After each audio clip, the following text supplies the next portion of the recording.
السلام علیکم ورحمۃ اللہ وبرکاتہ، نحمده ونصلی علی رسولہ الکریم، اما بعد فاعوذ باللہ من الشیطان الرجیم، بسم اللہ الرحمن الرحیم، رب اشرح لی صدری ویسر لی امری واحلل عقدۃ من لسانی یفقہوا قولی۔ تفسیر آیت نمبر 78 سے 91 تک، 78 سے 91 تک۔ وَإِنَّ مِنْهُمْ لَفَرِيقًا يَلْوُونَ أَلْسِنَتَهُمْ بِالْكِتَابِ لِتَحْسَبُوهُ مِنَ الْكِتَابِ وَمَا هُوَ مِنَ الْكِتَابِ، اور ان میں سے ایک گروہ ایسا ہے جو اپنی زبانوں کو کتاب کے ساتھ اس طرح موڑتا ہے، یعنی اس طرح تحریف کرتا ہے کہ تم سمجھو کہ جو کچھ وہ کہہ رہا ہے وہ کتاب میں سے ہے۔ وَمَا هُوَ مِنَ الْكِتَابِ، حالانکہ وہ کتاب میں سے نہیں ہے۔ وَيَقُولُونَ هُوَ مِنْ عِنْدِ اللَّهِ، اور وہ کہتے ہیں کہ وہ اللہ کی طرف سے ہے۔ وَمَا هُوَ مِنْ عِنْدِ اللَّهِ، حالانکہ وہ اللہ کی طرف سے نہیں ہوتا۔ وَيَقُولُونَ عَلَى اللَّهِ الْكَذِبَ، اور وہ اللہ پر جھوٹ بولتے ہیں، وَهُمْ يَعْلَمُونَ، حالانکہ وہ جانتے ہوتے ہیں۔ یہاں اشارہ ہے اہل کتاب کی ان کارروائیوں کی طرف، ان اعمال کی طرف جو انہوں نے اللہ کی کتاب یا اللہ کے دین سے متعلق اختیار کر رکھی تھی، اور ان میں سے خاص طور پر کتاب اللہ میں تحریف اور تبدیلی کا عمل۔ ابن عباس کہتے ہیں کہ یہ آیت یہود و نصارہ سب کے حق میں نازل ہوئی، کیونکہ انہوں نے تورات اور انجیل کو بگاڑ لیا تھا اور کتاب میں اس کو، یعنی اس عبارت کو ملا لیا تھا جو کتاب کی نہ تھی۔ قرآن پاک میں سورۃ النساء آیت 46 میں اللہ تعالیٰ فرماتے ہیں، من الذین ہادوا یحرفون الکلم عن مواضعہ ویقولون سمعنا وعصینا واسمع غیر مسمع وراعنا لیا بألسنتہم وطعنا فی الدین، کہ جن لوگوں نے یہودیت اختیار کی وہ کلام کو اپنی جگہ سے اس طرح پھیر دیتے ہیں، اور وہ کہتے ہیں ہم نے سنا اور ہم نے نافرمانی کی، اور سنو اور نہ سنوائے جاؤ، اور رائنا کہتے ہیں اپنی زبانوں کو موڑ کر اور دین میں طعن کے لیے۔ سورۃ البقرہ آیت 75 میں فرمایا، ثم یحرفونہ من بعد ما عقلوہ وہم یعلمون، یہ آپ سب پڑھ چکے ہیں پیچھے، کہ وہ اس کو سمجھنے کے بعد اس میں تبدیلی کر دیتے ہیں حالانکہ وہ جانتے ہیں کہ وہ کیا کر رہے ہیں۔ سورۃ المائدہ میں فرمایا، یحرفون الکلم عن مواضعہ، وہ کلام کو اپنی جگہ سے پھیر دیتے ہیں، اس میں تبدیلی کر دیتے ہیں، تحریف کر دیتے ہیں۔ سورۃ الانعام میں فرمایا، تجعلونہ قراطیس تبدونہا وتخفون کثیرا، کہ وہ اس کو پارا پارا کر دیتے ہیں اور اس کا کچھ حصہ ظاہر کرتے ہیں اور کچھ حصہ چھپا دیتے ہیں۔ تو اس سے پتہ چلتا ہے کہ 3 چیزیں تھیں۔ نمبر 1 لفظی تبدیلی، نمبر 2 معنوی تبدیلی، اور نمبر 3 کتاب کو چھپانا، یعنی بعض حصوں کو سرے سے چھپا ہی جانا، یعنی بعض حصوں کو بدل دینا اور بعض حصوں کو گول کر جانا، چھپا دینا۔ پھر اسی طرح بخاری کی ایک روایت سے ہمیں یہ بھی پتہ چلتا ہے، حضرت ابو ہریرہ سے روایت ہے کہ اہل کتاب تورات کو پڑھتے جو عبرانی میں تھی، پھر اس کا مطلب عربی میں مسلمانوں کو سمجھاتے، تو نبی صلی اللہ علیہ وسلم نے مسلمانوں سے فرمایا، اہل کتاب کی بات کی نہ تو تصدیق کرو اور نہ اس کو جھوٹا بتاؤ، بلکہ یوں کہہ دیا کرو کہ ہم اللہ پر ایمان لاتے ہیں اور اس چیز پر جو ہماری طرف اتاری گئی ہے۔ تو اس سے کیا پتہ چلتا ہے کہ ان کی اصل کتاب ایک زبان میں تھی اور وہ دوسری زبان میں اس کو ترجمہ کر کے بتاتے تھے، اور اصل چیز کا لوگوں کو نہیں پتا تھا۔ تو کیا کہا کہ نہ اس کی تصدیق کرو اور نہ اس کی تکذیب کرو۔ پھر فرمایا، ما کان لبشر، کسی انسان کے لیے یہ جائز ہی نہیں، ان یؤتیہ اللہ الکتاب والحکم والنبوۃ، کہ اللہ اس کو کتاب اور حکمت اور نبوت عطا کرے، ثم یقول للناس، پھر وہ لوگوں سے یہ کہے، کونوا عبادا لی، کہ تم میرے بندے بن جاؤ، ولیکن کونوا ربانیین، لیکن وہ کیا کہتا ہے کہ ربانی بن جاؤ، بما کنتم تعلمون الکتاب وبما کنتم تدرسون، بوجہ اس کے جو تم اس کی تعلیم دیتے تھے اور بوجہ اس کے جو کچھ تم خود پڑھتے تھے۔ تو اس سے کیا پتہ چلتا ہے کہ کسی بھی شخص کو، اور یہاں بشر کا لفظ پیغمبر کے لیے استعمال ہوا ہے، کہ کسی بھی پیغمبر کو جب اللہ تعالیٰ کتاب دے اور حکمت دے اور نبوت دے تو اس کا فرض کیا بنتا ہے کہ لوگوں کو اللہ سے جوڑے، کیونکہ قرآن پاک میں آتا ہے وَمَا أَرْسَلْنَا مِن قَبْلِكَ مِن رَّسُولٍ إِلَّا نُوحِي إِلَيْهِ أَنَّهُ لَا إِلَٰهَ إِلَّا أَنَا فَاعْبُدُونِ، کہ آپ سے پہلے ہم نے جو بھی رسول بھیجا ہم نے اس کی طرف یہی وحی کی کہ نہیں کوئی الہ مگر میں ہی، بس میری ہی عبادت کرو۔ یعنی تمام انبیاء نے اپنی قوموں کو جا کر یہی پیغام دیا کہ صرف اللہ کی عبادت کی جائے۔ سورۃ النحل آیت 36 میں آتا ہے وَلَقَدْ بَعَثْنَا فِي كُلِّ أُمَّةٍ رَّسُولًا أَنِ اعْبُدُوا اللَّهَ وَاجْتَنِبُوا الطَّاغُوتَ، ہم نے ہر امت میں ایک رسول بھیجا جس نے آ کر یہی پیغام دیا کہ تم اللہ کی عبادت کرو، ان اعبدوا اللہ واجتنبوا الطاغوت، اور طاغوت سے اجتناب کرو، طاغوت سے بچو۔ پھر اس کے بعد ہم دیکھتے ہیں کہ پیغمبروں کے بعد جب کتاب کی وراثت یا علم کی وراثت دیگر لوگوں کے پاس آئی تو انہوں نے اس کے ساتھ کیا سلوک کیا؟ انہوں نے لوگوں کو دین کے ذریعے اللہ سے جوڑنے کی بجائے اپنی ذات سے جوڑنا شروع کر دیا، جس کے نتیجے میں شخصیت پرستی نے جنم لیا، اور شخصیت پرستی ڈھل گئی کس میں؟ شرک میں۔ یعنی لوگوں کو گروہوں میں بانٹا، ذاتوں اور شخصیتوں میں اٹکایا، اور کیا کہا جیسے پیچھے آپ پڑھ چکے ہیں کہ وہ کیا کہتے تھے وَلَا تُؤْمِنُوا إِلَّا لِمَن تَبِعَ دِينَكُمْ، کسی کی بات نہ مانو مگر وہی جو تمہارے دین سے متعلق ہو یا تمہاری نسل سے آیا ہو۔ تو بات یہ ہے کہ جو شخص بھی لوگوں کو دین کے نام پر اللہ والا بنانے کی بجائے اپنا بنانا شروع کر دے یا اپنی ذات کو نمایاں کرنا شروع کر دے یا لوگوں کو اپنا گرویدہ بنانے کی کوشش کرے تو یہی چیز ناپسندیدہ ہے۔ اور پھر یہاں کتاب کی تعلیم اور تعلم اور تدریس کا مقصد بھی بتایا گیا کہ اس کا اصل مقصد کیا ہے کہ لوگ اپنے رب سے جڑ جائیں۔ اب اس کی پہچان کیا ہے؟ دو طرح کے لوگ ہوتے ہیں، ایک وہ جو کتاب کو دنیا حاصل کرنے کا ذریعہ بنا لیتے ہیں، اور دوسرے وہ جو کتاب کے ذریعے خود بھی اور لوگوں کو خدا سے جوڑتے ہیں۔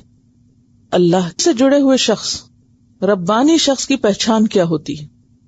ربانی کے لیے سب سے اہم چیز اللہ کی ذات ہوتی ہے، اس کا رب ہوتا ہے، وہ اسی کی یاد میں جیتا ہے، وہ غیر اللہ سے منہ موڑ کر اللہ والا بن جاتا ہے، وہ صرف مادی چیزوں کی غذا نہیں لیتا، وہ مرتے دم تک روحانی غذا بھی لیتا ہے اور اسی بنا پر جیتا ہے۔ عام انسانوں کی دلچسپیاں اگر صرف ظاہری چیزوں سے ہوں، ظاہری رونقوں سے، تو ربانی اعلیٰ حقائق اور اعلیٰ مقاصد سے دلچسپی رکھتا ہے، یعنی اس میں اور عام لوگوں میں فرق آ جاتا ہے، اور یہ فرق صرف کسی یونیفارم کا یا کسی ظاہری لبادے یا لباس کا نہیں ہے، کیونکہ عموماً لوگ دین میں آنے کو کیا سمجھتے بس حجاب اوڑھ لینا۔ تو یہ معاملہ صرف حجاب اوڑھنے کا نہیں ہے، یہ صرف داڑھی رکھ لینے کا نہیں ہے، یہ اس سے آگے کی چیز ہے، اور وہ انسان کے باطن اور ظاہر ہر چیز سے متعلق ہے۔ اس کا باطن کیا ہو کہ اس کے دل میں اللہ کی یاد اور اللہ کی محبت ہر چیز سے بڑھ کے ہو، اس کے ظاہر میں کیا ہے کہ اس کو دیکھ کر خدا یاد آئے، اور پھر وہ ایک ذریعہ بن جائے لوگوں کو اللہ سے جوڑنے کا۔ پھر اسی طرح اس کی شخصیت میں اور چیزیں کیا نمایاں ہوں گی کہ اس کو نمائش پسند نہیں ہوگی، اس کو ظاہری چکا چوند پسند نہیں ہوگی، اس کو شہرت اور خود نمائی پسند نہیں ہوگی، جسے کچھ پا کر اور کھو کر غم نہیں ہوتا، جس کی توجہ آج سے زیادہ کل پہ لگ جاتی ہے۔ کل کون سی؟ یوم آخرت، جو ہر کام اللہ کو خوش کرنے کے لیے کرنے لگتا ہے، جیسے سورۃ الزمر میں آتا ہے قل اللہ اعبد مخلصا لہ دینی، سورۃ البینہ میں آتا ہے وما امروا الا لیعبدوا اللہ مخلصین لہ الدین حنفاء، پھر وہ حنیف بن جاتا ہے، حنیفا مسلمہ، یکسو مسلمان بن جاتا ہے۔ یکسو کوئی کب بن سکتا ہے؟ جب اس کا دھیان ایک طرف ہو۔ ایک وہ شخص ہوتا ہے جس کا دھیان ہر طرف ہو، وہ یکسو نہیں ہوگا۔ مثلاً آپ پڑھ رہے ہیں یکسوئی سے کیسے پڑھیں گے؟ اس چھوٹی سی مثال سے سمجھیے کہ آپ یکسوئی سے پڑھ رہے ہیں یا نہیں پڑھ رہے. جو شخص یکسوئی سے پڑھتا ہے، مثلا آپ گھر میں بیٹھ کے پڑھ رہے ہیں، سیکھ رہے ہیں، تو جب یکسو ہوں گے تو اس کا کیا مطلب ہے کہ آپ 100% وہیں پر ہوں گے. اور غیر یکسو شخص کا کیا طریقہ ہوتا ہے؟ چاروں طرف اس کا دھیان ہوتا ہے، اچھا کون آیا، کون گیا، کون کیا کر رہا ہے. اور وہ ظاہری طور پر ڈسٹریکٹ نہیں بلکہ اندر سے بھی ڈسٹریکشن کا شکار ہوتا ہے. کبھی ایک چیز کے بارے میں سوچنا شروع کر دے گا، کبھی دوسری چیز کے بارے میں، اور اس کو کوئی نہیں مقصد پتا کہ وہ کیوں کوئی کام کر رہا ہے، بس وہ کر رہا ہے کہ مجبوری میں کر رہا ہے، اس کی اس میں دلچسپی یا توجہ نہیں. تو کسی کام کو کمٹمنٹ کے لیول پر دلچسپی اور توجہ سے کرنا اور ایک چیز کو مجبوری کے مارے کرنا، اسی سے فرق پڑ جاتا ہے. تو یہاں پر آپ دیکھیں کہ تعلیم اور تعلم، معلم بننا اور طالب علم بننا کس چیز کا تقاضا کرتا ہے؟ یکسوئی کا تقاضا کرتا ہے، جو صرف اس وقت آتی ہے جب انسان کا کام اللہ کے لیے ہونے لگتا ہے. ورنہ انسان ہر دوسری چیز پہ نظر رکھتا ہے کہ اچھا وہ کیا کر رہا ہے اور وہ کیا کر رہا ہے. تو جب تک یہ نظریں ہٹتی نہیں کہ وہ کیا کر رہا ہے اور یہ نظر اس پہ نہیں ٹکتی کہ میں کیا کر رہا ہوں، تو اس وقت تک یکسوئی نہیں ہوتی، اس وقت تک کوئی ربانی نہیں بن سکتا. اگر ہم ساری دنیا کے غم اپنے اندر پالے رکھیں اور ہر چیز کی ذمہ داری ہم ہی اٹھا لیں، تو پھر آپ دیکھیں گے کہ کیا کام ہو سکتا ہے. پھر یہ کام نہیں ہو سکتا. تو ہر چیز کا اپنا ایک مقام ہے، ہر مسئلے کا ایک وقت ہے حل ہونے کا. کچھ لوگ ہوتے ہیں نا، مسائل کو اپنے سر پہ سوار کر لیتے ہیں. اب آپ دیکھیں کسی مسئلے کو آپ کتنا بھی سوار کریں، کسی چیز کا آپ جتنا بھی فوراً حل چاہیں، مثلا آپ بیمار ہیں اور آپ چاہیں میں آج ہی صحت مند ہو جاؤں، کیسے ہو سکتے ہیں؟ وقت چاہیے، آپ کو انتظار کرنا پڑے گا. اب اگر آپ ہر وقت یہی سوچے چلے جائیں کہ میں بیمار ہوں اور پتہ نہیں اس کا کیا ہوگا، تو نتیجہ کیا نکلے گا؟ اور بیمار رہیں گے، بیماری تو اپنے وقت پہ جائے گی. پھر اسی طرح اگر کوئی زندگی میں غم آ گیا، کوئی مسئلہ آ گیا، کوئی پریشانی آ گئی ہے، اب انسان اس پریشانی میں کھو جائے اور اصل کام چھوڑ دے، تو یہ کیا ہے؟ یہ ربانی ہونے کی علامت نہیں ہے. ربانی وہ ہوتا ہے کہ دنیا ادھر سے ادھر ہو جائے، وہ جو کر رہا ہوتا ہے وہ وہی کر رہا ہوتا ہے، اس کو یقین ہوتا ہے جو میں کر رہا ہوں وہ صحیح کر رہا ہوں. جیسے وہ ایک شپ ڈوبنے لگا تو اس میں ایک شخص بیٹھ کے کتاب پڑھ رہا تھا. کسی نے اسے پوچھا کہ بھئی لوگ اتنے پریشان ہیں، حال دعائی مچا رکھی ہے اور ڈوبنے لگے اور تم کتاب پڑھ رہے. تو اس نے کہا میں یہ سوچتا ہوں کہ بجائے اس کے کہ میں اپنے اس وقت کو ضائع کروں، مرنا تو ہے، ڈوبنا تو ہے، تو کیوں نہ پڑھتے پڑھتے ڈوبوں. جتنے لمحے میرے پاس باقی ہیں میں ان کو کسی کام میں استعمال کروں. ایسا شخص ہوتا ہے ربانی. ہم ایک ٹن بھی بجے نا تو سارا کام چھوڑ کے بیٹھ جاتے ہیں، فوراً ڈسٹریکٹ ہوتے ہیں. یکسوئی نہیں، کیونکہ مقصد نہیں ہے سامنے. جس شخص کے سامنے مقصد ہو وہ نہیں غافل ہوتا. اب آپ یہ اس کو چھوٹی سی مثال سے سمجھے، جس دن آپ کا امتحان ہو تو پھر کیا ہوتا ہے، آپ کچھ چیزیں بھلاتے ہیں نا، چھوڑتے ہیں نا، باقی سب چیزیں کٹ ڈاؤن کر دیتے ہیں. تو جس شخص کو یقین ہو کہ دنیا میں امتحان کے لیے آیا، وہ لازماً اپنی زندگی سے غیر ضروری چیزوں کو کاٹے گا. وہ غیر ضروری کو جب تک نہیں کاٹے گا اس وقت تک اہم کر ہی نہیں سکتا، کیونکہ زندگی لمیٹڈ ہے. اور کچھ لوگ سمجھدار ہوتے ہوئے بھی اس نقطے کو نہیں سمجھتے. وہ ڈیسائیڈ ہی نہیں کر پاتے کہ کیا اہم ہے اور کیا غیر اہم ہے. اور ہر وہ شخص نقصان میں ہے جو اپنے اس قیمتی وقت کو غیر اہم چیزوں میں ضائع کرتا ہے، غیر ضروری چیزوں میں. تو جب تک ہم اپنے قدر و قیمت اور اپنے وقت کی قدر و قیمت خود نہ پہچانیں، اور جب تک ہم اپنے آپ سے خود بہترین کام نہ لیں، اپنی صلاحیتوں سے، اپنے اوقات سے، اپنی انرجی سے، اپنے مال سے، اپنی ہر چیز سے، تو اس وقت تک ربانی کہلانا یا ربانی بننا ایک خواب ہے.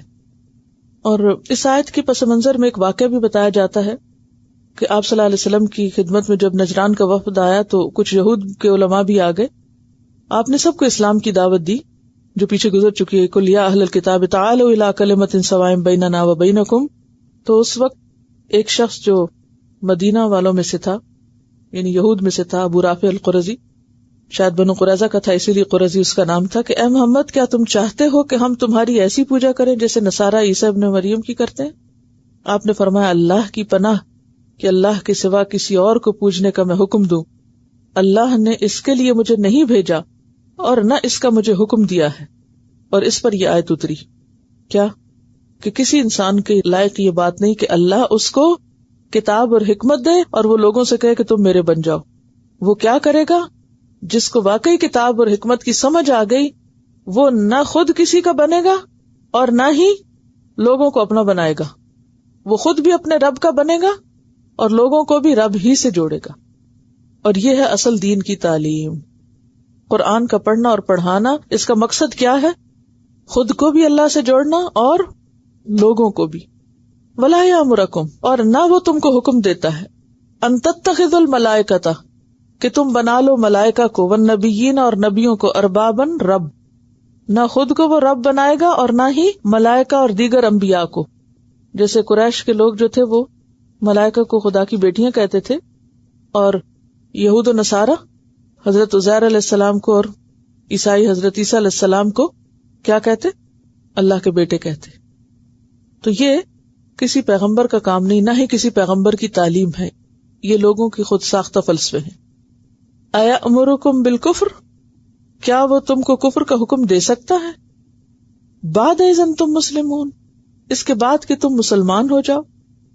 یعنی اگر مان لیا جائے کہ تم مسلمان ہو جاؤ گے اور رسول کا حکم مان لو گے، تو تمہارے مسلمان ہونے کے بعد وہ تمہیں غیر اللہ کی عبادت کا کبھی بھی نہیں کہے گا. تو پیغمبروں کی دعوت کا اصل خلاصہ کیا ہے کہ وہ لوگوں کو مکمل طور پر، کلی طور پر اللہ سے جوڑتے. عیسائیوں کا نظریہ کیا ہے؟ انسائکلوپیڈیا آف ریلیجن کے مطابق خدا کائنات کی صرف کلی ربوبیت کرتا ہے، باقی جزیات ملائکہ کے حوالے ہیں. یعنی کچھ جگہوں پر ملائکہ کا اختیار ہے. ہم کیا سمجھتے ہیں کہ ملائکہ صرف منتظم ہے، اصل اختیار پورے کا پورا اللہ کے لیے. والامر کلہ للہ. وَإِذْ أَخَذَ اللَّهُ مِيثَاقَ النَّبِيِّينَ، اور جب اللہ نے پکا وعدہ لیا نبیوں سے. کیا وعدہ تھا وہ؟ لَمَا آتَيْتُكُم مِّن كِتَابٍ، کہ البتہ جو بھی میں تم کو کتاب میں سے دوں، وحکمت، اور حکمت میں سے. ثُمَّ جَاءَكُمْ رَسُولٌ، پھر تمہارے پاس کوئی رسول آ جائے، مصدق لما معکم، جو اس چیز کی تصدیق کرتا ہو جو تمہارے پاس ہے. لَتُؤْمِنُنَّ بِهِ، تو تم ضرور اس کو مانو گے، وَلَتَنْصُرُنَّهُ، اور تم ضرور اس کی مدد کرو گے. قال اقررتم، کہا کہ کیا تم نے اقرار کیا، واخذتم علی ذالکم اسری، اور تم نے اس پر میرا وعدہ لیا، میرا عہد قبول کیا. قالوا اقررنا، انہوں نے کہا جی ہاں ہم نے اقرار کیا. قال فاشہدوا، فرمایا پس گواہ رہو، وانا معکم من الشاہدین، اور میں بھی تمہارے ساتھ گواہوں میں سے ہوں. قرآن پاک میں جو اللہ تعالیٰ نے عہد لیے ہیں وہ 3 قسم کے عہدوں کا ذکر ہے. نمبر 1 عہد الست، جو تمام بنی نوع انسان سے لیا گیا تھا. کیا تھا وہ؟ الست بربکم قالوا بلی، کیا میں تمہارا رب نہیں؟ تو سب نے کہا جی ہاں آپ ہی ہمارے رب ہیں. دوسرا عہد وَإِذْ أَخَذَ اللَّهُ مِيثَاقَ الَّذِينَ أُوتُوا الْكِتَابَ، اہل کتاب سے لیا گیا عہد. کیا عہد تھا؟ لَتُبَيِّنَنَّهُ لِلنَّاسِ وَلَا تَكْتُمُونَهُ، کہ تم ضرور اس کو بیان کرو گے اور اس کو چھپاؤ گے نہیں.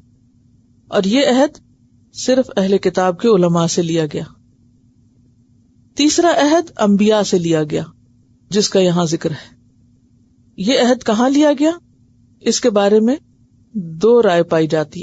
ایک تو یہ کہ یہ بھی عالم ارواح میں لیا گیا تھا، سب نبیوں کو جب اللہ نے پیدا کیا تو ان سے عہد لیا. اور دوسرا معنی یہ کیا جاتا ہے کہ دنیا میں بذریعہ وحی لیا تھا. جو پیغمبر آیا ان سب سے الگ الگ اللہ تعالیٰ نے بذریعہ وحی ان سے عہد لیا. یہ عہد کیا تھا؟ کس کے بارے میں تھا؟ اس کے بھی 2 معنی کہ لما آتیتکم من کتاب و حکمہ ثم جاءکم رسول، رسول کے بارے میں تھا. رسول کون؟ ایک معنی لیا گیا محمد صلی اللہ علیہ وسلم، کہ محمد صلی اللہ علیہ وسلم کے بارے میں ہر نبی سے عہد لیا گیا کہ تم اس پر ایمان لانا اور اس کی مدد کرنا، اور سب نے اس کا اقرار کیا. دوسرا کیا معنی کیا جاتا ہے؟ ہر رسول سے دوسرے تمام رسولوں کو ماننے کا عہد لیا. ٹھیک ہے، یعنی ہر رسول باقی سب رسولوں کو بھی مانے گا. جیسے ہمارے لیے کیا لازم ہے؟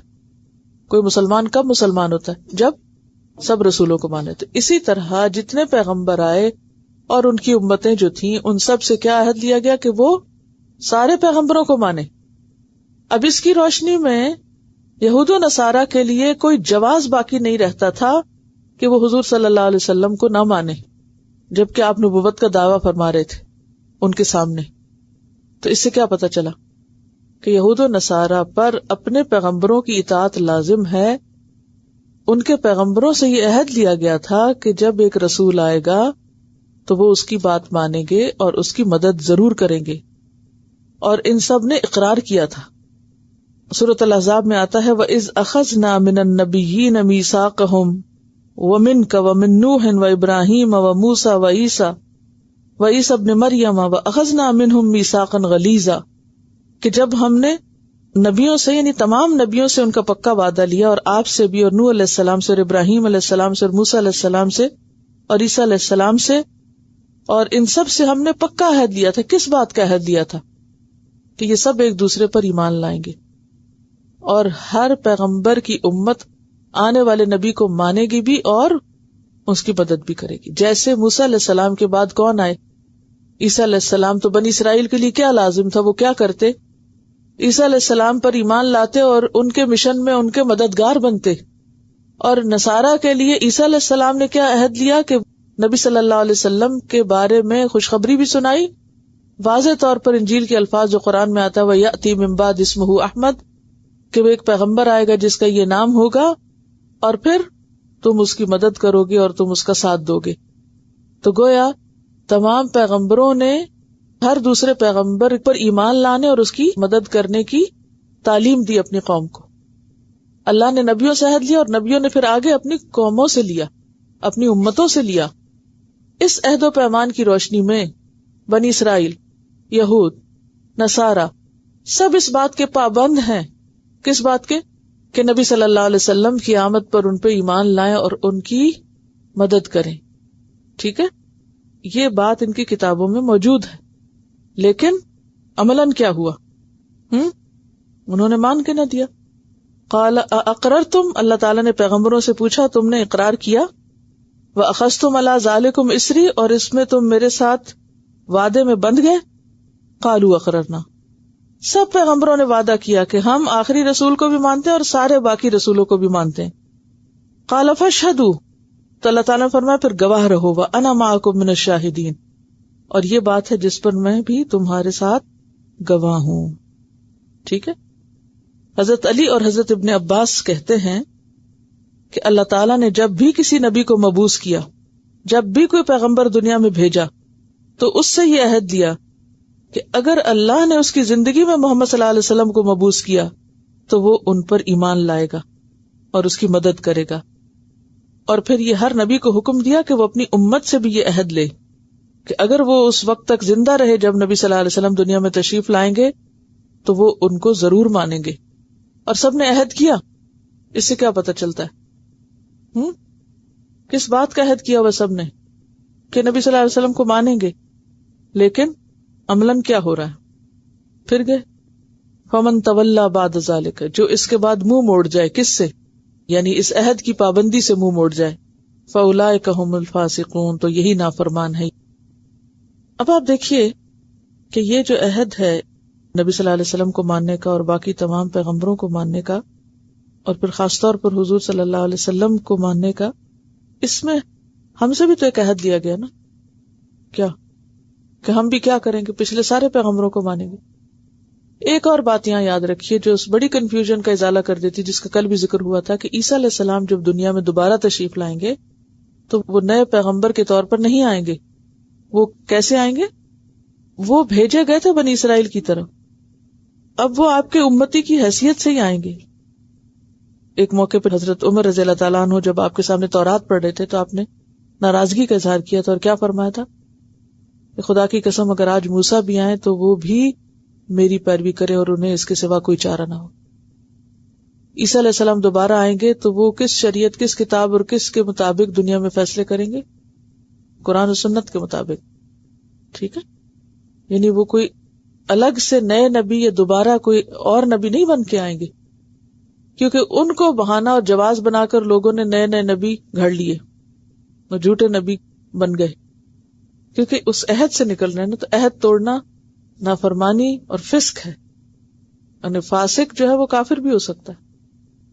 فاسق کا لفظ جو ہے وہ مسلمان کے لیے بھی استعمال ہو سکتا ہے اور فاسق کا لفظ کافر کے لیے بھی. فاسق کا لفظ خاص طور پر اس لیے آیا کہ فسق کس کو کہتے ہیں؟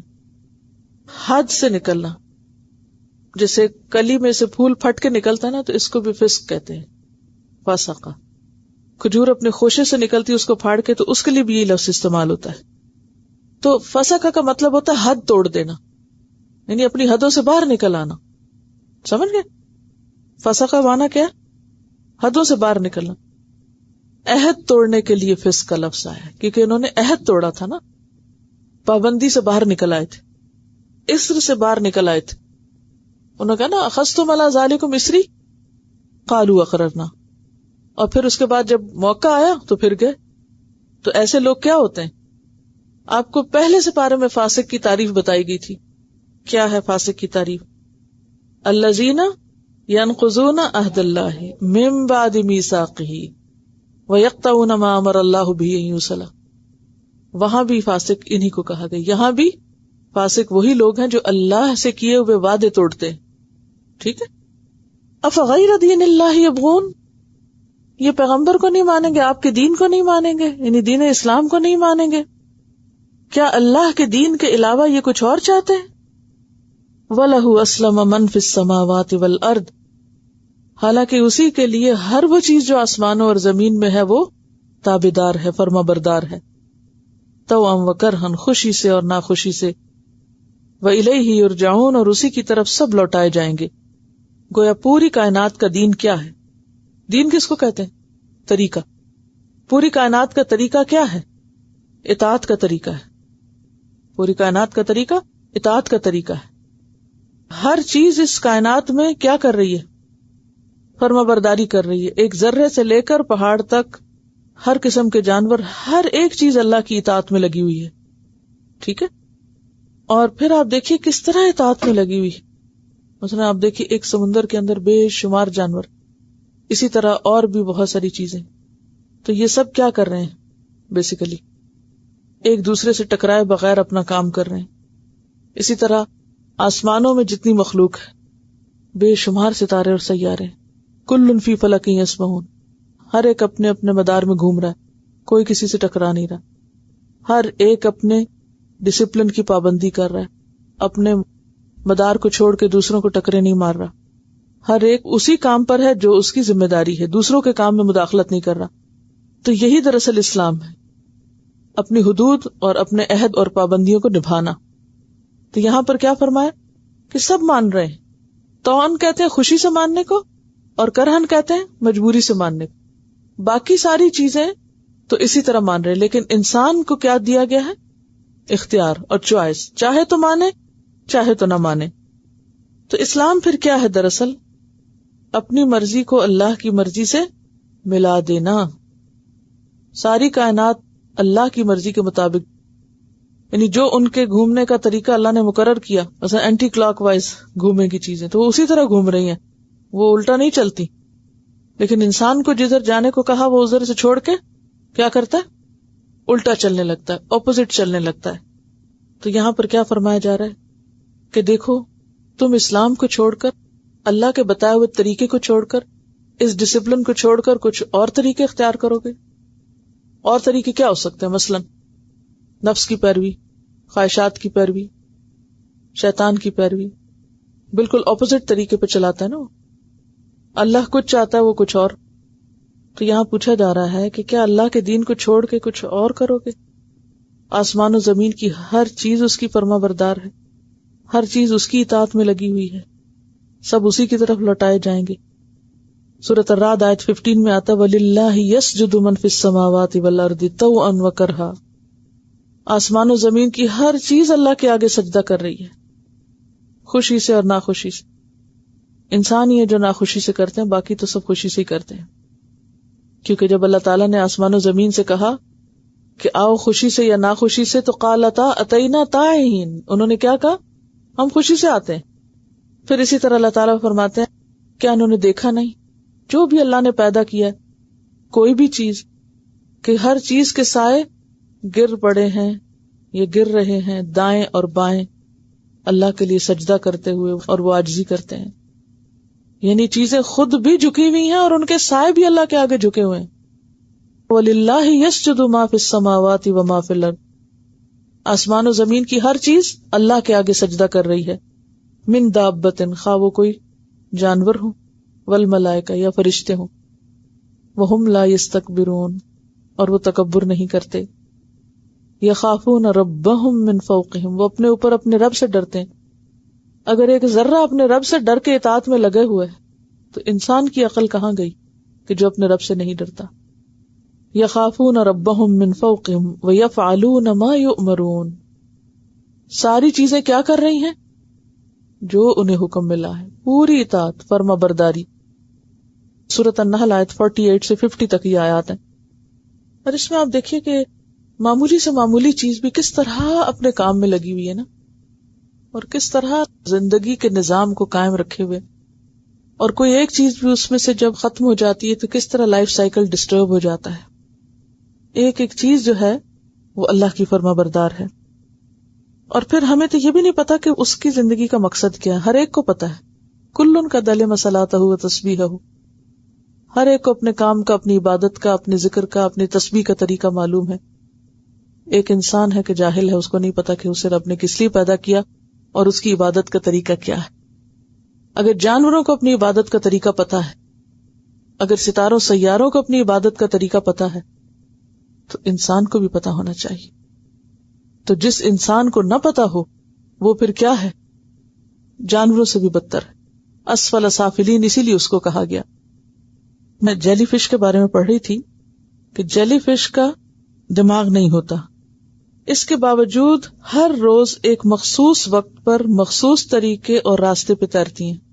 یعنی ان کا وقت بھی مقرر ہے، روٹ بھی مقرر ہے اور طریقہ بھی مقرر ہے کہ سمندر میں رہتے ہوئے کہاں سے کہاں جائیں گی. ہر روز ایک ہی جتنا مخصوص سفر طے کرتی ہیں. اور پھر یہ جیلی فش سمندر کی مختلف تہوں پر ہوتی ہیں، کچھ اوپر کی تہ میں، کچھ اندر، کچھ اس کے اندر. لیکن رات کے وقت یہ بہت ہی گہری تہ میں چلی جاتی ہیں، بالکل نیچے، جو کہ اتنی خطرناک ہے کہ پانی میں ڈبکی لگانے والے لوگ، ڈائیورز جو ہیں، صرف 45 سیکنڈ کے لیے وہاں رہ سکتے ہیں. اتنا کھاری پانی ہے. اگر 5 منٹ کے لیے بھی وہ یہاں رہیں تو مر جائیں، کیونکہ وہاں آکسیجن نہ ہونے کے برابر ہے. لیکن یہ جیلی فش پوری رات وہاں بسر کرتی ہیں. اور چھوٹے چھوٹے جانور جو کہ ٹرانسپیرنٹ ہیں، یعنی جیسے وہ شیشے کے بنے ہوئے ہوں اس طرح لگتے ہیں، اور ان کے دماغ گویا مشرومز کی طرح تیر رہے ہوتے ہیں. جیلی فش باقی اوقات میں سمندر کی سب سے اوپر والی تہ پہ جا کے ایلجی پیدا کرتی ہیں، گویا یہ کسان ہے جو اپنے لیے کھانا خود اگا رہی ہیں. اب آپ دیکھیں کہ آپ نے بھی بہت دفعہ سمندر میں جیلی فش دیکھی ہوگی، اور ایسے لگتا ہے جیسے کوئی پتہ نہیں پتنگے سے ایسے گھوم پھر رہے ہیں، اور کوئی اس کی خاص ویلیو نہیں، کوئی کچھ نہیں. کبھی وہ پانی کی لہروں کے ساتھ بیچ پہ آ کے ٹھہر جاتی ہیں اور واپس نہیں جا سکتی اور ایسے رینگتی رہتی ہیں. لیکن جب ان کو آبزرو کیا گیا تو حیرت کی انتہا نہ رہی کہ کس طرح وہ مخصوص اوقات میں مخصوص فاصلے طے کرتی. بتائیے مجھے کس انسان نے ان کو ٹریننگ دی تھی؟ انسانوں کو تو یہ نہیں پتا کہ یہ کر کیا رہی ہیں اور ان کا مقصد کیا ہے یہاں سمندر میں رہنے کا. وہ دن کہاں گزارتی ہیں، وہ رات کہاں جا کے گزارتی ہیں، اور ایک مخصوص فاصلہ طے کرتی ہیں. اور پھر ساری ایک ہی اوپر کی سطح پہ نہیں آ جاتی، کچھ ایک طے میں ہوتی، کچھ دوسری میں ہوتی، کچھ تیسری میں ہوتی. ہر ایک کو پتا ہے اس کو کہاں ٹھہرنا ہے، کہاں جانا ہے، کدھر جانا ہے، حالانکہ وہ جاندار ہے. اسی طرح باقی چیزیں بھی. تو کائنات کی ایک ایک چیز اللہ کی تسبیح کر رہی ہے، اللہ کی اطاعت کر رہی ہے، اور بندہ اپنے آپ کو کسی پابندی میں لانے کو تیار ہی نہیں، کسی ڈسپلن میں آنے کے لیے راضی ہی نہیں. تو یہ جو ڈسپلن کی خلاف ورزی ہے دین کے نام پہ، نہیں، جیسے نا دین میں حدود ہے، یہ حرام ہے، یہ حلال ہے، یہ جائز ہے، یہ ناجائز ہے، یہ کرنا ہے، یہ نہیں کرنا، یہ پسندیدہ ہے، یہ مکروہ ہے. یہ ڈسپلن ہے نا دین کا. ماں باپ کا کیا مقام ہے، اولاد کا کیا مقام ہے، بیوی کا کیا مقام ہے، شوہر کا کیا مقام ہے، ہمسایوں کا کیا مقام ہے، رشتہ داروں کا کیا مقام ہے، یہ سارے کیا ہیں؟ ڈسپلن. تو اس میں ہم اپنی مرضی نہیں کر سکتے. تو میرا نہیں دل چاہتا کہ میں ماں باپ کی عزت کروں. آپ کے دل کو نہیں پوچھا جائے گا. اگر آپ نے نہیں کیا تو خلاف ورزی ہے، کیونکہ آپ کے اوپر یہ لازم ہے. آپ اس کا عہد کر چکے ہیں اللہ سے یوم الست پہ کہ ہاں اللہ تعالیٰ جو آپ نے ہمیں کہا ہم مانیں گے. تو کسی کی پسند یا ناپسند کی وجہ سے ہم یہ نہیں کر سکتے چونکہ فلاں ہمیں بہت پسند ہے اس لیے ہم اس کی بات مانیں گے، فلاں ہمیں پسند نہیں لہٰذا ہم اس کا حق نہیں دیں گے. نہیں، قیامت کے دن یہ نہیں پوچھا جائے گا. وہاں تو یہ دیکھا جائے گا کہ جو آپ کو بتایا گیا تھا آپ کر کے آئے ہیں کہ نہیں آئے. تو اسی کے بارے میں آئی ہے کہ افغیر دین اللہ یبغون، اللہ کا دین اور اللہ کا بتایا ہوا ڈسپلن اور طریقہ زندگی چھوڑ کے لوگ کچھ اور چاہتے ہیں. انہیں بھول گیا کہ آسمان و زمین کی ہر چیز خوشی سے اور ناخوشی سے اللہ ہی کے حکم کی پابندی کر رہی ہے. اگر ہر چیز اللہ کے حکم کی پابندی کر رہی اور انسان پابندی نہ کرے پھر انسان کا کیا مقام ہے؟ وَإِلَيْهِ يُرْجَعُونَ، اور یہ بھول گئے کہ ان سب کو واپس وہیں جانا ہے. باقی مخلوق کو تو ختم ہو جانا ہے اور انسان کو اللہ کے حضور پہنچ کے جواب بھی دینا ہے. قل، تو اس موقع پہ کرنا کیا چاہیے ہمیں کہہ دینا چاہیے جو ہمیں کہنے کو کہا گیا، آمنا باللہ، ہم نے مان لیا، ہم ایمان رکھتے ہیں اللہ پر اور ہم مانتے ہیں اس کو، وما انزل علینا، جو ہم پر نازل کیا گیا، وما انزل علی ابراہیم، اس کو بھی مانتے ہیں جو ابراہیم پہ نازل ہوا، و اسماعیل و اسحاق، اسماعیل پہ نازل ہوا اور اسحاق پہ نازل ہوا، و یعقوب، اور یعقوب پہ نازل ہوا، والاسباط، اور اولاد یعقوب پہ، یعنی باقی پیغمبر جو ان کی نسل سے آئے، وما اوتی موسیٰ و عیسیٰ، اور جو موسیٰ اور عیسیٰ علیہ السلام دیے گئے، والنبیون، اور باقی انبیاء دیے گئے، من ربہم، ان کے رب کی طرف سے، لا نفرق بین احد منہم. اب یہ بات بھی پھر دوبارہ آ رہی کہ ہم ان کے درمیان کسی میں فرق نہیں کرتے، وَنَحْنُ لَهُ مُسْلِمُونَ، اور ہم اسی کے فرما بردار ہیں. اور یہاں آپ یہ بات بھی یاد رکھیے کہ جو پیچھے کہا گیا نا کہ تمام انبیاء سے عہد لیا گیا تھا کہ وہ سارے ایک دوسرے کو مانیں گے، تو یہ ان کی امتوں کے اوپر بھی یہی لازم ہے، کیا کہ ہم سب کو مانیں، کسی کے درمیان فرق نہ کریں. اور یہی اصل دین ہے، کیونکہ تمام انبیاء کا ایک ہی دین رہا ہے شروع سے آخر تک. وَمَن يَبْتَغِ غَيْرَ الْإِسْلَامِ دِينًا، اور جو اسلام کے علاوہ کوئی اور دین چاہے گا، فَلَن يُقْبَلَ مِنْهُ، تو وہ اس سے ہرگز قبول نہ کیا جائے گا، وَهُوَ فِي الْآخِرَةِ مِنَ الْخَاسِرِينَ، اور وہ آخرت میں خسارہ پانے والوں میں سے ہوگا. یعنی جو شخص اس ڈسپلن کو توڑے گا اور اپنی منمانی کی زندگی بسر کرے گا وہ آخرت میں پکڑا جائے گا. اور اصل نقصان آخرت ہی کا نقصان ہے. جو وہاں ہار گیا، جو وہاں فیل ہو گیا، جو وہاں ناکام ہو گیا، وہ بس ناکام ہو گیا. سورۃ الزمر آیت 15 میں آتا ہے، قل ان الخاسرین الذین خسروا انفسهم واہلیہم یوم القیامہ الا ذلک هو الخسران المبین. کہہ دیجئے کہ اصل خاسرین کون ہیں؟ جنہوں نے اپنے آپ کو اور اپنے گھر والوں کو قیامت کے دن خسارے میں ڈالا. سنو، یہی کھلا خسارہ ہے، یعنی اصل نقصان آخرت کا نقصان ہے. اور یہ بھی کہا جاتا ہے اس آیت کے بارے میں کہ یہ حارث بن سوید کے بارے میں نازل ہوئی. حارث بن سوید حلاس بن سوید کے بھائی تھے، انصار میں سے تھے، مرتد ہو گئے. وہ اور ان کے 12 ساتھی مکہ چلے گئے، کفار سے جا ملے تو یہ آیت اتری. پھر بھائی کو بلا بھیجا کہ ان کی سفارش کی جائے، توبہ کی اور اسلام لے آئے. یہ آیت ان کی ہدایت کا ذریعہ بنی. ٹھیک ہے، کیا تھی آیت؟ یعنی جو اسلام کو قبول کرنے کے بعد اسے چھوڑ دے گا اور کوئی اور طریقہ اختیار کرے گا تو وہ تو اس سے قبول ہی نہیں کیا جائے گا اور آخرت میں سخت نقصان اٹھائے گا.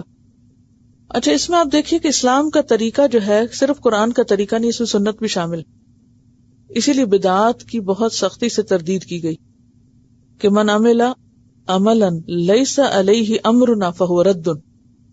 جس نے کوئی ایسا کام کیا جس پر ہمارا کوئی حکم نہیں یا وہ ہمارے طریقے پر نہیں تو وہ ریجیکٹڈ ہے. کیف یہدی اللہ قوما، کس طرح ہدایت دے سکتا ہے اللہ کسی قوم کو، کفروا بعد ایمانہم، جنہوں نے کفر کیا ایمان کے بعد، وشہدوا ان الرسول حق، اور انہوں نے دیکھ لیا کہ رسول حق ہے. اپنی آنکھوں سے انہوں نے رسول کی صداقت کی ساری علامتیں پہچان لی. جیسے قرآن پاک میں آتا ہے نا کہ یعرفونہ کما یعرفون ابناءہم، تو سب جان کے پہچان کے پھر نہیں مانتے. ایسے لوگوں کو بھلا کیسے ہدایت دی جائے؟ اور پھر وفد نجران کے کانٹیکس میں دیکھیں تو انہوں نے ساری چیزیں مان لی اور اس کے بعد انکار کر دیا. ان الرسول حق وجاءہم البینات واللہ لا یہدی القوم الظالمین، اور اللہ ظالم لوگوں کو ہدایت نہیں دیتا. اور ویسے بھی عمومی طور پر آپ دیکھیں یہود و نصارہ نبی صلی اللہ علیہ وسلم کی آمد کے منتظر تھے نا، کہ ایک آخری پیغمبر آئے گا، کیونکہ ان کی کتابوں میں آخری پیغمبر کی نشانیاں موجود تھی. پیغمبر آ گیا، نشانیاں بھی دیکھ لیں، اکیلے میں بیٹھ کے ڈسکس بھی کرتے تھے، اور وفد نجران نے بھی تسلیم کر لیا، لیکن مانے نہیں. جب کوئی شخص حق کو جان کے انکار کرتا ہے تو اسی کو پھر کیا کہتے ہیں؟ کافر. کافر وہ ہوتا ہے جس پہ حجت تمام ہو چکی، جس کو سب پتہ چل گیا پھر وہ نہ مانے. ایسے شخص کے بارے میں پیچھے کیا آیا پہلے سے پارے میں؟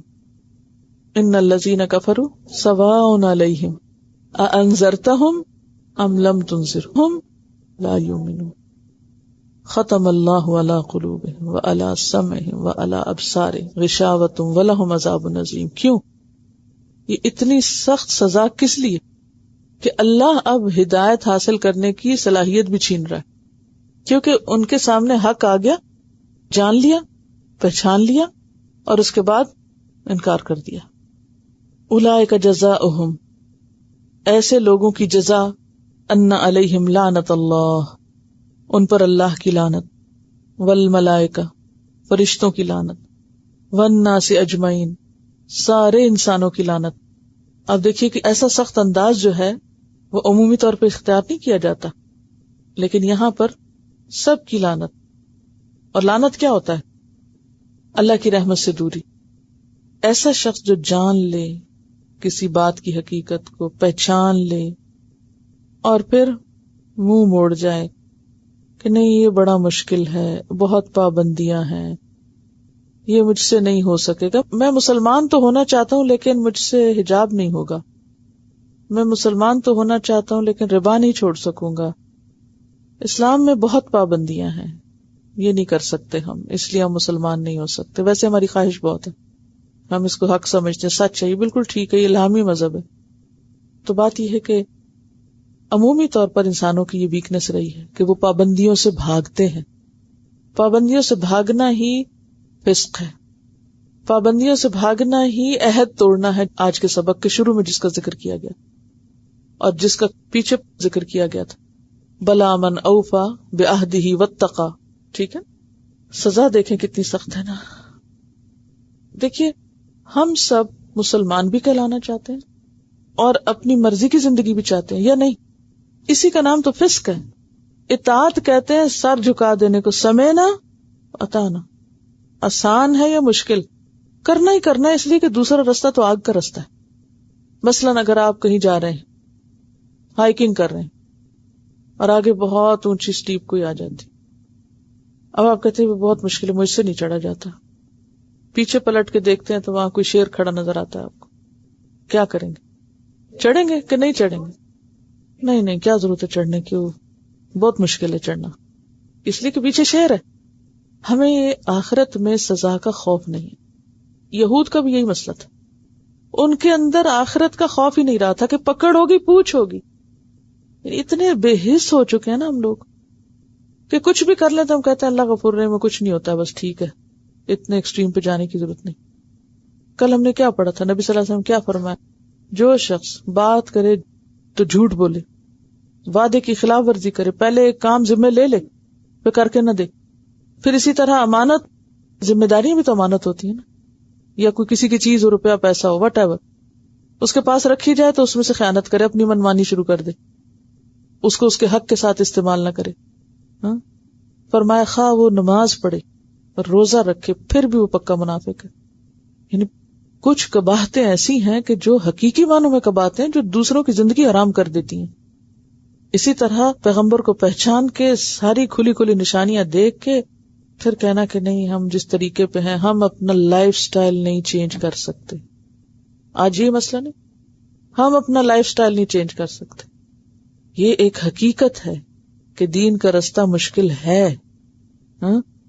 جس کے بارے میں وہ آتا ہے نا کہ فَلَقْتَحَمَ الْعَقَبَةَ وَمَا أَدْرَاكَ مَا الْعَقَبَةُ فَكُّ رَقَبَةٍ أَوْ إِطْعَامٌ فِي يَوْمٍ ذِي مَسْغَبَةٍ يَتِيمًا ذَا مَقْرَبَةٍ أَوْ مِسْكِينًا ذَا مَتْرَبَةٍ. اتنی عاجزی چاہتا ہے اسلام کہ خاک نشین مسکینوں کے ساتھ بیٹھیں، یتیم رشتہ داروں کا خیال رکھیں. یہ مشکل کاموں میں سے ہے نا. شہرت کے کاموں میں تو ہر کوئی خرچ کر سکتا ہے. أَرَأَيْتَ الَّذِي يُكَذِّبُ بِالدِّينِ فَذَلِكَ الَّذِي يَدُعُّ الْيَتِيمَ. تم نے دیکھا وہ شخص جو قیامت کو نہیں مانتا، یوم الدین کو جھٹلاتا ہے، یہ وہ ہے جو یتیم کو دھکے دیتا ہے. یتیم، ضرورت مند، مسکین، رشتہ داروں اور بھوکے کو کھانا کھلانے کی طرف توجہ نہیں. فَوَيْلٌ لِّلْمُصَلِّينَ، ایسے نمازیوں کے لیے ہلاکت. الَّذِينَ هُمْ عَنْ صَلَاتِهِمْ سَاهُونَ الَّذِينَ هُمْ يُرَاءُونَ وَيَمْنَعُونَ الْمَاعُونَ. آج آپ دیکھیں مسلمانوں کے اندر کیا ایسی مثالیں نہیں ہیں کہ یتیموں کو دھکے پڑ رہے ہوں، اور کوئی ان کو ادھر تھٹکار رہا اور کوئی ادھر پھینک رہا اور کوئی ادھر سے بےزتی کر رہا اور کوئی ادھر سے بےزتی کر رہا ہو. کس کس طریقے سے مختلف لوگوں کے ساتھ زیادتی ہوتی. مثلا اگر کسی کے پیچھے خاندان کی بیک نہیں یا سپورٹ نہیں یا کوئی کمزور ہے فائنینشلی، تو عموماً ہمارے معاشرے میں اس کو کیا عزت دی جاتی؟ نہیں عزت دی جاتی. ہم صرف اس کی ماننے والے ہیں جس کے پیچھے ہمیں ڈر ہے کہ وہ پکڑے گا ہمیں. اللہ کا ڈر کوئی نہیں ہے کہ وہ بھی پکڑے گا. کسی کا حق صرف اس وقت دیتے ہیں جب ہم دباؤ میں ہوتے ہیں. الا ما دمت علیہ قائما، کوئی سر پہ سوار ہو حق لینے کے لیے پھر تو دے دیں گے، اور اگر کوئی پوچھنے والا نہ ہو تو اپنی شرافت سے نہیں دیں گے. تو یہ ساری خرابیاں کس وجہ سے ہیں کہ آخرت کا یقین ہی نہیں. جس کو یہ ڈر ہو کہ میں نے تو اپنے رب کو جواب دینا ہے، میرے ساتھ کوئی کیا بھی کرے، میرا جو فرض بنتا ہے میں نے پورا کرنا ہے، پھر یہ خرابیاں نہیں ہو سکتی. آپ نے فرمایا تھا کہ تم قدم بقدم پچھلی قوموں کی پیروی کرو گے. کرنے کو نام لیبل مسلمان کا لگایا ہوا ہے، کام آپ دیکھو کیا سے کیا ہو رہے ہیں جس کا اسلام سے کوئی تعلق ہی نہیں ہے. اور پھر منمانی زندگی گزارنے کے لیے دین میں تبدیلیاں کرنا شروع کر دیتے ہیں، اس میں تعویلیں، تحریف اور نہ جانے کیا کیا. ایسے لوگ جن پہ ان سب کی لعنت ہے، خالدین فیہا، وہ ہمیشہ جہنم میں رہیں گے. لا یخفف عنہم العذاب، ان سے عذاب کم نہ کیا جائے گا. ولا ہم ینظرون، نہ ان کو مہلت دی جائے گی. الا الذین تابوا، مگر وہ لوگ جنہوں نے توبہ کر لی. من بعد ذلک، اس کے بعد. کس کے بعد؟ اس انکار اور فسق کے بعد. وَأَصْلَحُوا، اور اصلاح کر لی. فَإِنَّ اللَّهَ غَفُورٌ رَحِيمٌ، تو اللہ بھی یقیناً غفور الرحیم ہے. ان الذین کفروا بعد ایمانہم، بے شک وہ لوگ جو اپنے ایمان کے بعد کافر ہو گئے، ماننے جاننے کے بعد انکار. ثم ازدادوا کفرا، پھر کفر میں بڑھتے چلے گئے. لن تقبل توبتہم، ان کی توبہ قبول نہ کی جائے گی. وَأُولَئِكَ هُمُ الضَّالُّونَ، اور یہی لوگ دراصل گمراہ ہیں. جیسے کہ سورۃ النساء میں آتا ہے، ان الذین آمنوا ثم کفروا ثم آمنوا ثم کفروا ثم ازدادوا کفرا لم یکن اللہ لیغفر لهم ولا لیہدیہم سبیلا. بے شک وہ لوگ جو ایمان لائے پھر کفر کیا، پھر ایمان لائے پھر کفر کیا، پھر کفر میں بڑھتے چلے گئے، اللہ ان کو معاف نہیں کرے گا اور نہ ان کو سیدھا راہ دکھائے گا. سورۃ النساء آیت 168-169 میں آتا ہے، لم یکن اللہ لیغفر لهم ولا لیہدیہم طریقا الا طریق جہنم. ایسے لوگوں کو نہ اللہ معاف کرے گا نہ راہ دکھائے گا، مگر ایک ہی رستہ دکھائے گا اور وہ رستہ جہنم کو جاتا ہوگا.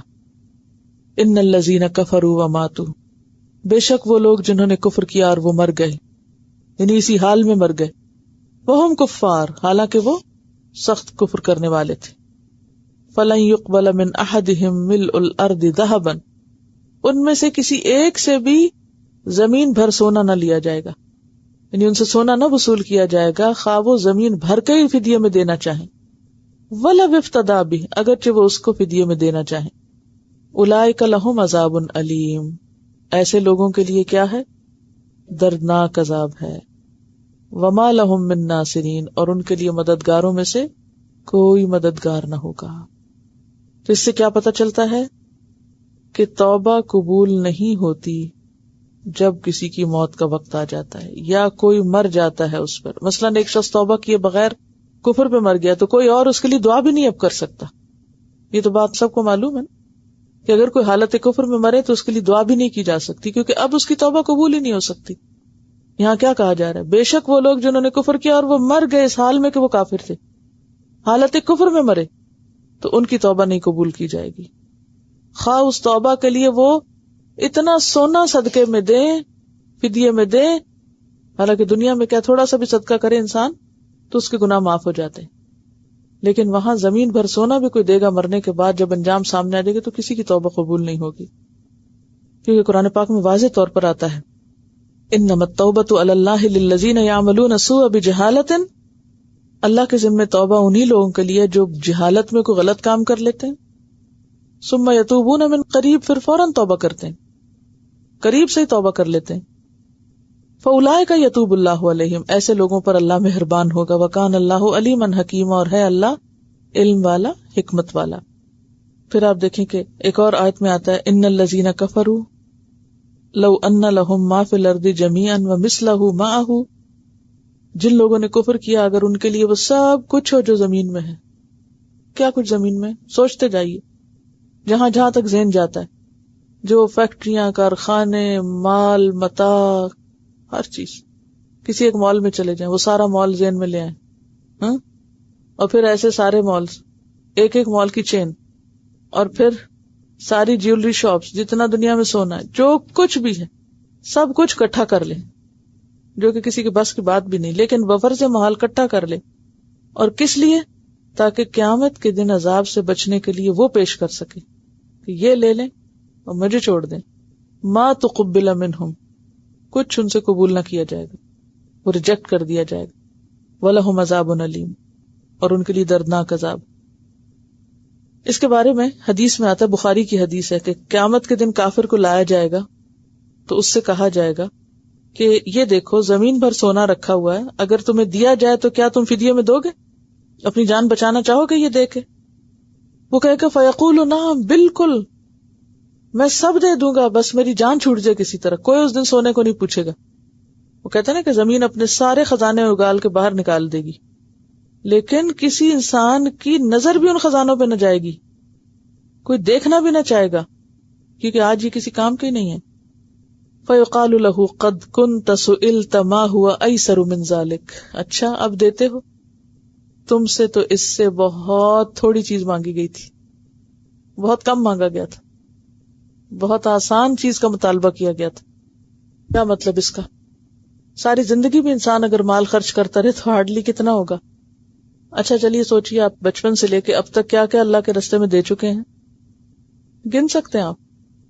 کچھ بہت بڑی چیز نہیں، ہاں؟ آج کا یہ دیا تو بہت بڑا ہے، لیکن کل قیامت کو پوری زمین بھر کے بھی کوئی سونا دے تو وہ بھی قابل قبول نہیں۔ آج آپ دیکھیں انسان کس چیز کی خاطر اللہ کی بات ریجیکٹ کرتا ہے، اللہ کی نافرمانی کس کی خاطر کرتا ہے؟ اس دنیا کی خاطر نا، میں مال سمیٹ لوں، میں یہ سمیٹ لوں، دنیا کی ہرس، سمیٹنے کی ہرس، بڑھانے کی ہرس، بڑھا کے بڑھاتا جاتا ہے اور انسان اپنے فرائض سے غافل ہوتا چلا جاتا ہے۔ تو اب آپ خود سوچئے کہ اپنے فرائض سے غفلت اختیار کرنا محض دنیا کا مال و متاع سمیٹنے کے لیے اور اللہ کے دین کے لیے، عبادت کے لیے کچھ بھی وقت نہ نکالنا، کل قیامت کے دن انسان کہے گا میں نے ساری زندگی جو کمایا یا رب وہ لے لے اور میری نمازیں معاف کر دے، اس وقت نہیں یہ ہوگا۔ چلو اب سزا بھگتو، تمہیں تو توبہ کی بھی توفیق نہیں ہوئی تھی۔ چونکہ یہاں خاص طور پر سونے کا ذکر آیا نا، تو ہم خواتین کو سونا بہت عزیز ہوتا ہے، کسی قیمت پر بھی سونے سے دستبردار نہیں ہو سکتے، تو صرف ایک توجہ دلانے کی ضرورت ہے۔ تو بات یہ ہے کہ اس زمین پر غفلت سے زندگی بسر کرنا سراسر ہلاکت کا سودا ہے۔ سورۃ الانعام میں آتا وَإِن تَعْدِلْ كُلَّ عَدْلٍ لَا يُؤْخَذْ مِنْهَا، سورۃ الحدید میں آتا فَالْيَوْمَ لَا يُؤْخَذُ مِنْكُمْ فِدْيَةٌ وَلَا مِنَ الَّذِينَ كَفَرُوا، الگ الگ کر دیا، نہ تم سے فدیہ لیا جائے گا نہ کافروں سے لیا جائے گا، تو نہ کسی مسلمان سے اور نہ کسی کافر سے، کسی سے فدیہ بدلہ قبول نہیں ہوگا۔ انسان چاہے گا وہ فدیہ میں جھونک دے اپنے ماں باپ کو، اپنی اولاد کو، اپنے سارے کنبے قبیلے کو، ثم ینجی، پھر اس کو بچا دیا جائے، کلا، ہرگز نہیں، کوئی نہیں بچے گا۔ اگر گناہ ہیں تو یہیں صفائی کر لی جائے، یہیں توبہ اور اصلاح کر لی جائے، اگر یہ ساتھ چلے گئے تو یہ ہلاکت خیز چیز ہے۔ وآخر دعوانا ان الحمد للہ رب العالمین۔ سبحانک اللہم وبحمدک، نشہد ان لا الہ الا انت، نستغفرک ونتوب الیک۔ السلام علیکم ورحمۃ اللہ وبرکاتہ۔